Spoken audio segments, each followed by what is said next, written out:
Hola, hola a todos, bienvenidos. Hoy en Linguarte vamos a estudiar cómo decir la hora en español. También vamos a practicar los números y estudiar algunas frases para describir la hora. Si te gusta este video, puedes suscribirte a nuestro canal para recibir notificaciones cuando subimos un video nuevo.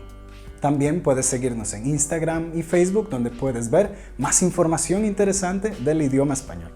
¡Empezamos! La pregunta que usamos en español para la hora es ¿qué hora es?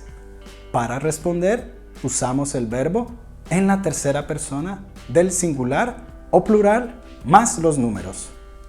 ¿Qué hora es? Es la 1. O podemos decir es la 1 en punto.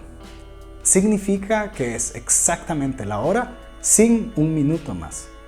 ¿Qué hora es? Son las 2 o son las 2 en punto. Usamos el plural del verbo ser, son. Esto es igual para el resto de las horas excepto la 1. Por esto, son las 4, son las 8. ¿Qué hora es? Son las 2:15 o son las 2:15. Tenemos dos posibilidades. También, ¿qué hora es? Para responder, podemos decir son las 3:30 o son las 3:30. ¿Qué hora es? Son las 6:45 o son las 7:15. Esto funciona similar para el resto de las horas. Para decir todas las horas, usamos los números normales.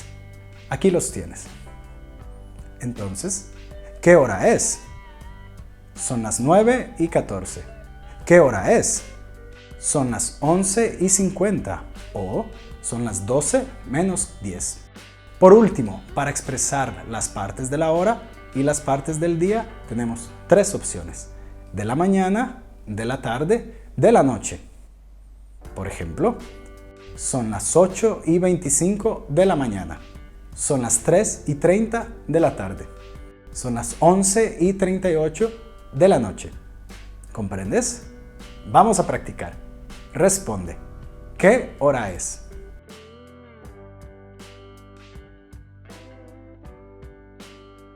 Son las 3 de la tarde. ¿Qué hora es?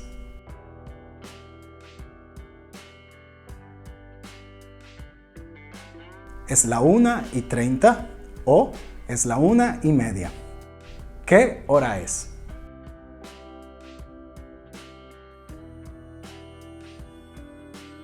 Son las 5:15 de la tarde. Son las 5:15 de la tarde. Excelente práctica. Muy bien. Esperamos que te haya gustado la clase. Continúa con la práctica del español y escribe en los comentarios qué otras frases y expresiones quieres estudiar. En la descripción del vídeo tienes un documento con esta clase. Nos vemos en el próximo vídeo. ¡Adiós!